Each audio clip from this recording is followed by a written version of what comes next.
Welcome back to another episode of Duel Alliance with myself, Alicia Solomon, and Megan Hines, where we discuss everything the challenge. We are back to discuss episode 7 of the USA show on CBS.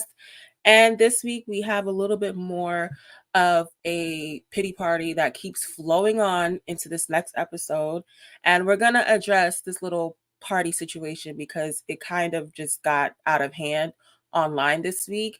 And it's honestly annoying to see how this has all kind of substandard. But we also have some beef with people who are aligned together, people who just take offense at everything, people who want to jump in drama all the time, people who need to leave the house. It's just a lot happening this week, but we get another twist that ultimately will get some folks out of here, hopefully. Hopefully. One would hope. We can only hope. We can only hope, as Obama said, we can only hope. Yes. And so we come back into the episode with the fearless leader in West back in the house, and he tells the group that he wants a chance to play a fair game. And Fess and Wesley, Fessy and Corey, God, Whose name was that? Wessy, Messy, Fessy, Wessy. I'm so sorry. That was hilarious. I don't know why that came out like that. But Fessy and Corey called BS on West's little speech, and Cassie ended up calling a ceasefire with them now that he's on blue, and also said she doesn't trust his intentions moving forward. And then Michaela asks Wes like, "Hey, are you gonna move down to the dungeon?" He took exception to her attitude towards him, apparently, and her energy. He didn't understand where she was coming from, and he knew that she was like blatantly anti-challenger because she's been Survivor Strong this whole time. And I'm like, why are you making an issue with Michaela? All she was just saying, just being banter. That was it. Well, he's threatened by Michaela, I think, from the moment that she shut him down in the initial deliberation that they had, where he really didn't have any allies and he was by himself. And she was just like, listen, we're not going to compromise with you. We're going to do our own thing. And I think from that point on, he probably realized like Michaela is not one to be trampled over or to be won over by him. Like she'll take exception to what he says because he has won before, but honestly, she's not going to kiss his ass like he expects. And I think that, like I said, the pity party kind of kept going because he was sitting there kind of moping like, I mean seriously, like why are you so like upset? And it's just like, get over yourself. No one really cares. You came back in the house, you've moved on to another team. At this point, are you going to move or not? Like that was really the question that she had. And I just think that for all of Wes's strategizing and all of this player that he calls himself to be, he's a little weasel. Like at times, I really don't understand his mentality when it comes to certain things. And I think the fact that he was serious and how he was trying to address Michaela was the most funniest part of it because you're not serious, bro. Like Davon called him on For the Worlds, he is Rumpelstiltskin because he be playing people's face, but when you pull that mask back, he's ugly.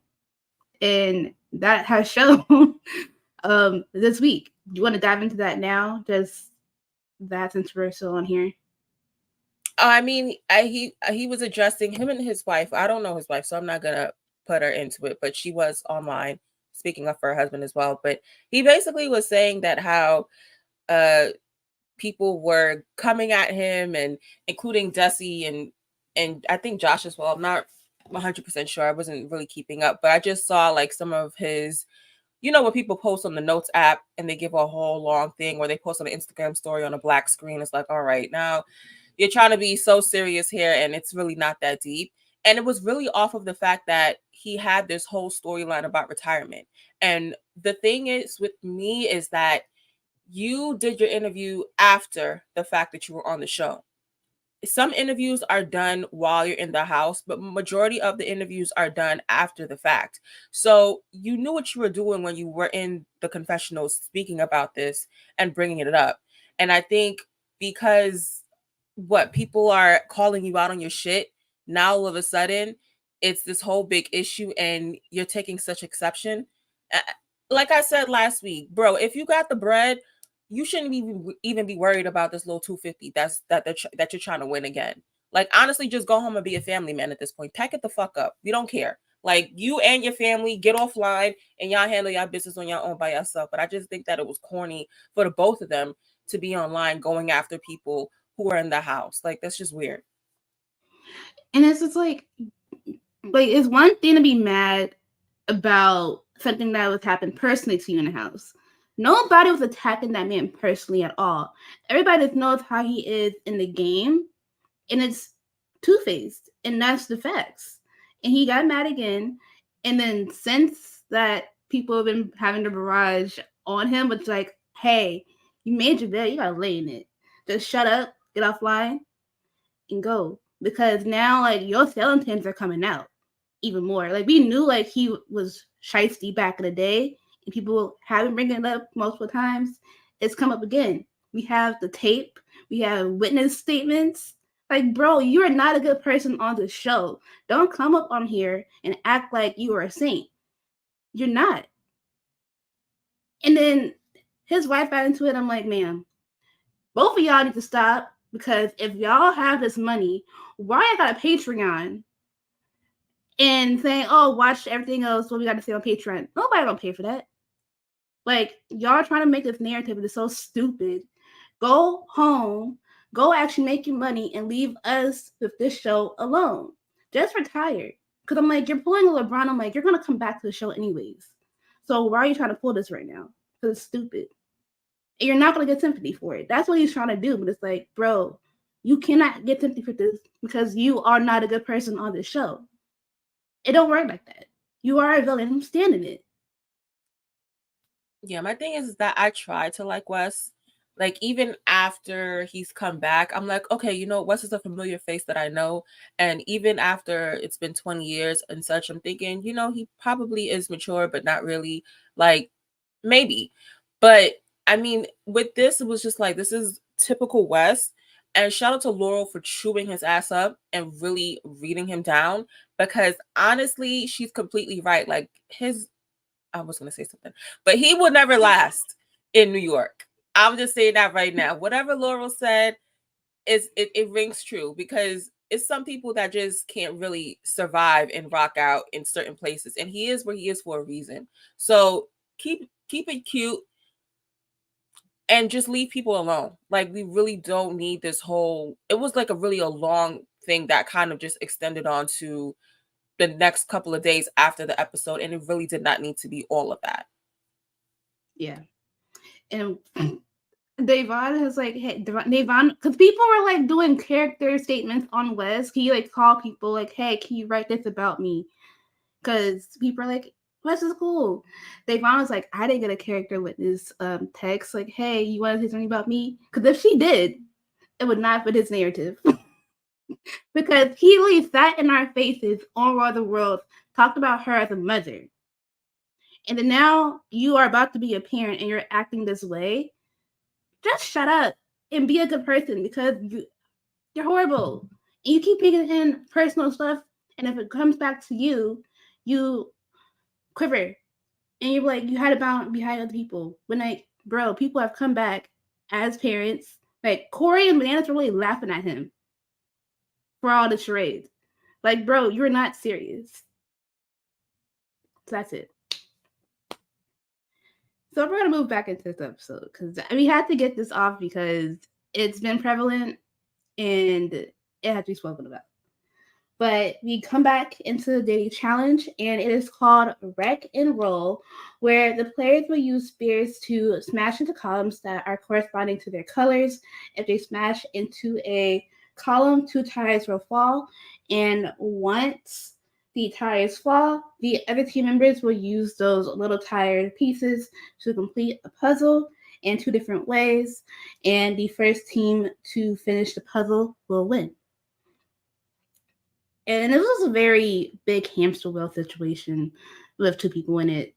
And the blue team was really rolling with momentum. They were able to get 6 out of 16 ties almost immediately, while some other teams were struggling, like the green team trying to gain traction on the route.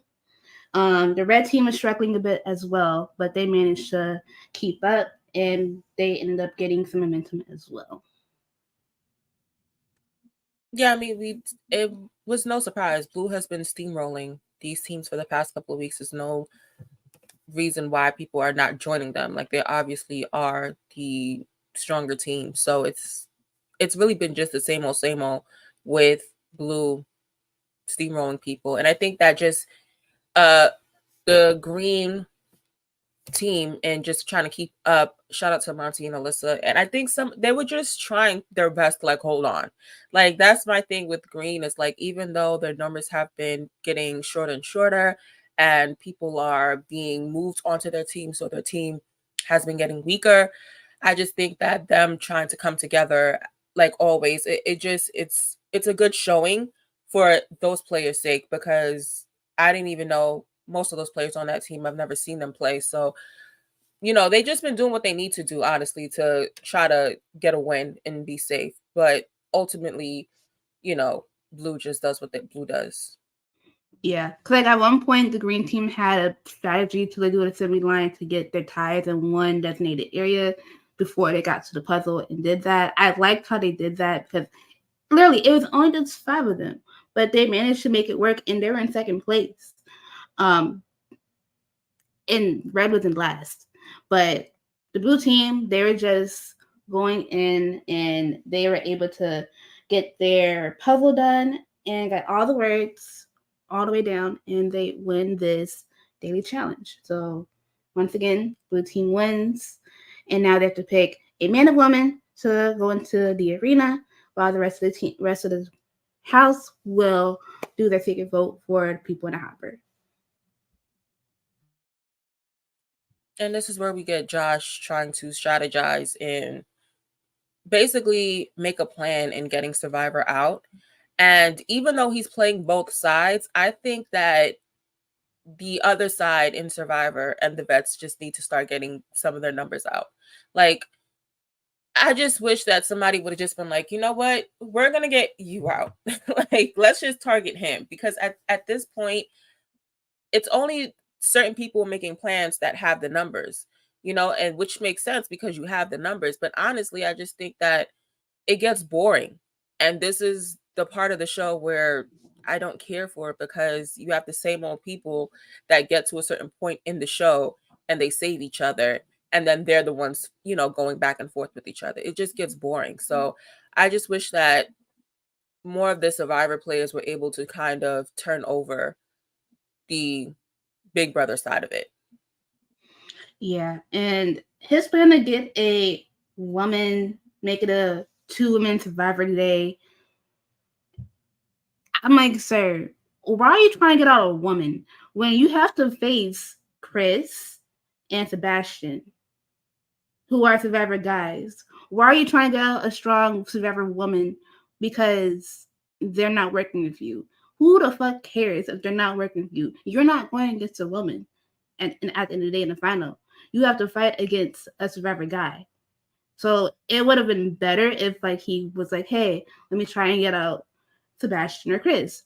But in reality, all 3 of them, I feel like at this point, are kind of the same. Chris is a little bit more higher because he has shown that he is better at eliminations than Josh. Even though he just only won one, it's a little bit of a little staggering of who's better than him. Like you don't want to see Chris in the final because that man has shown more in this season alone than Josh in his 6-7 seasons he's been on here. He doesn't want to see Fessy in the final. He doesn't want to see Bananas in the final. He doesn't want to see Wes in the final. But clearly he's going to keep rooting for these people because they're quote unquote his numbers. That's what I'm saying. Like he's just not making any sense in terms of how he went about it. And the other side of it is just like, guys, at some point y'all somebody gonna have to make another big move. And it's just that he's the one that is perpetuating the plans all the time. So it just weakens the other side in their numbers. But honestly, like people like Michaela And we're gonna get into Michelle because Michelle keeps playing both sides and she's getting on my nerves, honestly. Like I can't with Michelle. But people like Michaela, people like Chanel, who is honestly survived longer than I thought she would have, but just because she stayed under the radar, no shade, but she survived longer than I thought she would have. Uh, but that's a good thing. Like she's been playing her game to a point where she's been able to make moves with other people in her alliance that can get her to that point. So I just wish some people would just make bigger moves. Like we don't need the same people in the same positions all of the time. Yeah, and Josh doesn't realize he's actually kind of at the bottom of the vet thing in a sense because those vets, like Bananas and West, are not going to save him at the end of the day. They're not. Tori would, but not them two. And those two that he got to worry about. So I'm like, your plans, you keep making these plans and they don't really work out for you as much. And look what it got him today. So he's like, hey, we're going to do Survivor Women. He's going to make Tyler the pawn because they have the Big Brother numbers and they're not going to really vote for a guy to go in. And Tiffany was like, I don't want to go against Survivor Women because I'm working with them. This is not feasible for me. I'm gonna go with what I want to go with. And she was like, my go big is different than your go big because we're on two different wavelengths. And Tiffany told Alyssa and Chanel afterwards that she didn't feel like an asset to her team. She's been at a crossroads in the game at this point, and she got emotional because it is kind of taking a toll on her mentally. Because she's like, I don't know if I can really perform in these challenges to my best ability because it doesn't really fit me at this point. But she's been doing decent so far. It's just like the mental part of it is like catching up to her. Which is always the part that I think once you're in it, you start to realize that it's a real thing because you can look at it from the outside and saying, I can do this, I got this. Like Tiffany is a social player. She can keep up at some points, but I think mentally is where it kind of wears on you. And we saw a break with Desi too a few weeks ago where she mentally just couldn't, find herself and find her balance. And I'm sure every player goes through it in a sense, but with Tiffany, it's just like her team hasn't been winning as much anymore. She's kind of, trying to scrap to survive, to be honest. And it's just looking like more and more as they keep going on. How is she going to win? I think that's probably what she's really ultimately thinking is like, how is she going to win against Desi, against Michaela, against Tori? Like, when she hasn't been performing well in these challenges. And it's a fair assessment to think about. But I think socially, she will be able to move better than those other players. But Yeah. it just doesn't come down to that. It comes down to the physical. So I think that's where Tiffany's hang up is. Yeah. And we get to the blue team nominations. Bananas begins to vote, obviously, on Michaela as the vets are pushing for a survivor elimination. Sebastian threw in Tiffany's name because he's not going to say Michaela's name, obviously. Desi, obviously, she's not saying Michaela's name, so she put a vote on Alyssa. And she wasn't thrilled that Michaela was going to be the vote, but she also wasn't surprised because Michaela's been Survivor strong and opposing the vets this whole time. So Michaela is the woman vote for blue, and the guys, because Tyler is the pawn, he got majority of the votes for blue team, while Desi was being spicy and just voted Monty, and Wes voted Chris. And so Tyler and Michaela are the votes for blue to go into elimination. And Tyler was like, hey, I'm cool. I could play these cards as being a pawn. I'm cool. If I have to go win, I go win. And Michaela comes in, she's like, just being dramatic. She's like, oh, I didn't know. Wow. It's me. She's like, I'm not phased by it because I knew it was going to happen. Yeah, and I love that she confronted Josh about it. And Josh tried to basically sugar coat around and basically say he didn't set this up. And it's just like stand in what you are doing. Like clearly you did. This is your plan to get Survivor out. She doesn't have the numbers. And Michaela was just like, well, listen, at this point, I'm going to do what I have to do. And I'm going to defect Blue and, keep it moving. Because at that point, that was the game move. And I'm not mad at Michaela. Like, Michaela is just one of those people who is a straight shooter, will say it to your face, does not care, but is also a strong physical player and knows exactly, what to do. So I really am rooting for Michaela in this whole situation because I think that she didn't get a fair chance in the first season that we saw her on the challenge, and now she has an opportunity to be here a little bit longer and play her game. Yeah, and she was when she was like, "I know it was you, Josh." He was like, "Well, we have the tape of you literally talking to Fessy about this. You can't just say it wasn't me when it clearly was you. Y'all be talking reckless on one scene and then telling somebody else another thing. That's not how this works if you play in this game because we see the tape. How they edit it, it's trash sometimes. We see you and you need to stand in it because it's gonna come back and bite you in the ass. And then Desi told Chanel that the table basically protected Corey, Josh, and Michelle. And Chanel called it fishy that Michelle's name has not been brought up in conversations and hasn't even gotten votes so far. And lo and behold, Michelle walks in right after, like she says that, and she asks Desi if like any of their names were brought up, and she's like, no. And Michelle mentioned like, I am playing both sides because I'm looking out for myself. Like if I have to be at the bottom basically of the vets, I'll do that. I can't save everybody. Yeah, she can't save everybody, but I feel like she's turning too soon. Like, I feel like she started plotting this beforehand, and this is why I had a problem with her being in that alliance with Chanel, Michaela, Desi, and Tiffany early on, because I just feel like she would be the first to do that shit, and clearly she is. Like, even though they had the situation in the voting where Tiffany and Michelle kind of didn't save the people that they were supposed to, I think that just in general, like Michelle would be the first to flip. Like she's a paranoid player to begin with. So just playing with her and being aligned with her, it's like you don't even know when she's going to flip. And that's why I didn't want them to be associated with her because she's just she shows to be very loony in the head when it comes to playing the game and being paranoid about things. Yeah. So I'm like, you could have waited to try and like flip once it turned individual. Like, y'all still have numbers right now. Like, there's no reason for you to do that. Like, and you're at the bottom of the vets. How's that gonna help you right now? It's not helping you at the moment. So you're still grouped technically with Survivor because they don't care about you. They've never cared about you. But go ahead.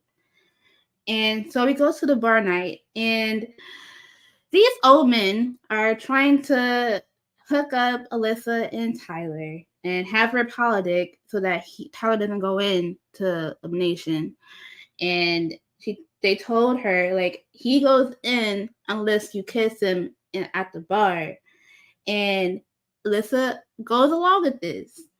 And Tyler's like, oh, hey, so what we're gonna do? They end up kissing, and Bananas and Wes are over there just giggling with glee. Like, yay, we did this. But it doesn't help anything. Like, that's just stupid. Like, y'all just want entertainment. That's what all it is. Well, yeah, they're bored. They don't have any entertainment. They're probably two old, horny old men. Like, it is what it is. Like they're probably used to more hookups in the house already happening. Like how the challenge has been set up before. It's just now this is not the game for that. Like the CBS cast doesn't give this. Like it's not the same environment as it once was. So yeah, even though Tyler and Alyssa separately, they wanted to do what they wanted to do, and so they really didn't need convincing. But like having the whole setup from Wes and Bananas was just kind of like, all right, kind of lame, but it is what it is. But hopefully Tyler and Alyssa don't get too caught up in it because that can always hinder, and especially the both of them are rookies. So first chance that people are gonna get, they're gonna vote for either one of them to go out. Yeah. And then we get to the secret vote, and Tiffany ends up voting with the Big Brother group, but she is worried because she doesn't know if she can trust Josh. Michelle votes for Tiffany. She's like, I just swear my hands are tied. I'm a survivor. I'm with the vets. I'm voting for Tiffany. I can't save nobody. I'm like, shut up. He goes to the arena, and the Blue Picks and Tyler and Michaela come down.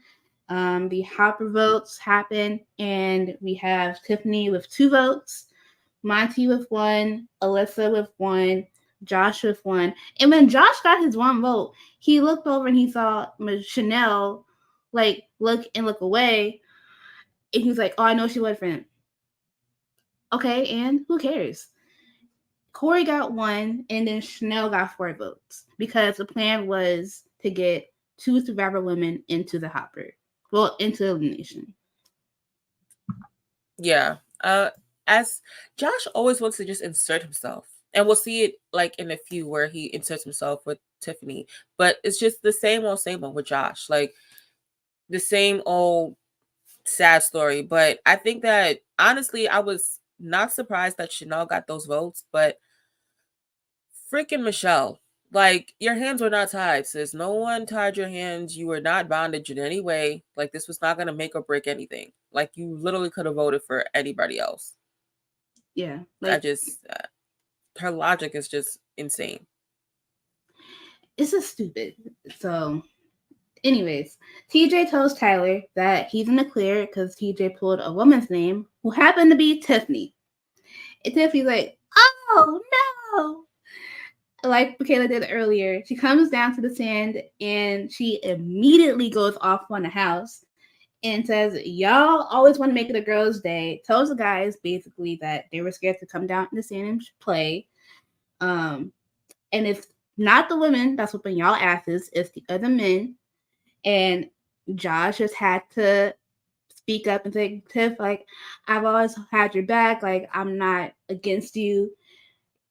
And she's like, I'm not talking to you directly. Why you gotta take exception to it every time? It's not personal. Shut up.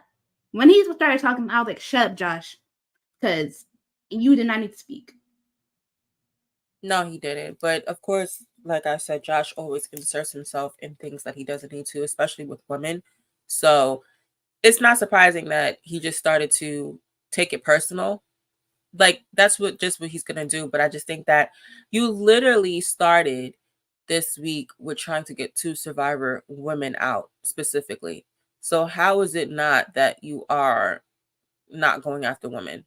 Like, make it make sense. Tiffany's 100% right in her assessment. Like, you're going after women, you're taking out the girls, and the men are the one whipping your asses at the end of the day, and you're still going to have to get them out of the house, because if you want to get to a final or continue on the show, you're going to have to get the men out. So the assessment was completely right with Tiffany, and I just think that Josh took offense because he didn't think that far, because his brain and his big tongue can't move that fast. So it's just always just something with Josh. And she was like, you got all this energy. The moment I knew that, and I knew it because in the trailer that they were sharing, she was yelling at somebody, and I knew it had to be Josh. And I was totally correct because she was like, you got all this energy, get your ass down here and play. Because you chirping, come down here. Since you want a woman out, come down here and play against a woman. How about that? And Michaela would whip his ass. 100%. That's no question. So yeah. Once Michaela saw what the challenge was, she was like, "Oh, basketball." And TJ asked her like, "You play?" She was like, "No, but I can do it." And I was like, I love the energy. She was just ready to play. But the ladies are playing a game called Top Heavy, where they'll be harnessed to a beam at the center of the arena and generate momentum to swing the beam back and forth to collect balls from one end of the arena and then throw them into a basket at the other end. And the first person to get 10 balls into the basket will win and stay in the game. So essentially, this is like acrobatic basketball. And Michaela was on a roll like from the start. While Tiffany was struggling, she couldn't like get a handle on the beam, and then she couldn't have good aim to even get the balls into the basket. But Michaela, like I said, was in the rhythm, and she was just a straight shooting the whole time. Yeah, I mean, it's no surprise. I think that even after Tiffany crying and kind of letting her emotions out in how she wasn't being able to compete in any of the challenges really well, even though she did well in the last challenge and held on strong. I just think that overall, like, some of it is a little bit more challenging for her. And so it's no surprise that Michaela was kind of just bulldozing her. And like everyone was trying to help Tiffany at some point, but Michaela was just doing what she needed to do. Like once Michaela found her groove, like she just kept going at it, and the score was really high. Like it took Tiffany a long time to get at least one, but I'm glad she at least got one. Yeah. And when she got one, TJ was like, "Yeah, Tiffany." He was very encouraging of both of them. He was like, and even though Tiff was like struggling, he was like, "Good job, Tiff." Um, and Michaela, like I said, just steamrolled. She now wins this elimination. She's now 1-1 in eliminations with her challenge careers thus far. And she low key shaded Renan. For her partner from, I think it was Double Agents, when they went out. Oh no, sorry, Thousand Allies. When they went out on that first week, she was like, "I can do a lot without a partner," and I was like, "Damn, he did not need to catch a stray." I don't remember who that is. Okay, we're gonna move on. TJ tells her it's time for defection, and she's very excited because she knows that she wants to move to blue and kick Tori off to another team, so that she is weakened. But she's like, "I'm ready for my decision." TJ stopped her in the tracks. She's like, "Hey, go stand back with your team," and he ends up announcing that teams are no longer going to be a thing moving forward. It's going to be an individual game from now on, and next week would be an individual challenge. So that was the twist. That now it's no more teams. People are going to be playing for themselves, and that's that. Which finally, because at some point I knew it was going to happen because it's only one man and woman that can win. So I was like waiting for this to come, but honestly, it couldn't come at a better time just because even though I was sad for Michaela not getting that opportunity to kind of make that move and defect Tori and get that shot back, ultimately, though, this is going to weed out the people who no longer should be here. Like, because a lot of people were hiding behind their team, aka Cassidy. And so like people are just gonna start getting basically on the forefront to see like who's who and who's winning and who's not. And I think as well as um having the secret vote, like I also want to see how that comes into effect and how they're voting now essentially. Like whoever wins is that person just going to hold all the power and be able to pick both names. So there's like some more like kind of tweaks that are coming up that I want to see how it affects some of these other people. But ultimately, we need to get some of those challenge vets out. We need to get some of the Big Brother people out because it's gonna be like the same old thing we see every season. So hopefully some of the rookies can kind of keep up, but I'm very doubtful that they can. Yeah, I feel like now that it is individual, the vets are going to do what they do best and rally people for their votes. And I feel like they're going to weed out the Big Brother people that are not named Fessy and Josh. I feel like Alyssa, Tyler, and Monty are on the way out. And that first window was Tiffany leaving this week. Because now it's only 4 of them. So now it's really easy to get them 4 out. Well, yeah, them 3 out. Sorry, it's only 3 of them now. Get them out, and then it's going to be Survivor versus the Challenge Reds. So yeah, that is the recap. We're going to get into the tweets from this week. The first tweet comes from Derek Frazier, Tiffany's frenemy brother from Big Brother, saying maybe next season Tiffany will have a man that will actually fight for her because the last 2 seasons of the Challenge USA she hasn't had that. And that's true because first season X couldn't really help her that much because he was He unintentionally, plotted against her. Like, yeah, he was the one that was not on her side this season. She thought she had an ally in Josh. That didn't work out in her favor. So, yeah. yeah. So like, if only one person who will do that. Kylan didn't do nothing either last season. If you see how that worked out, but if Derek Fraser comes on the show, he's gonna be backing her, and I'm like, hey, let's get Derek on here. Like, I feel like he gonna have people's heads on platters. He's gonna clap back at folk because Tiff needs another ally from that show who is a guy that would actually help her, and Derek would do that. Um, the next tweet is, of course, the teams are over when Michaela wants to go over to Blue and take Tori's spot. Like, it just makes sense that that would happen.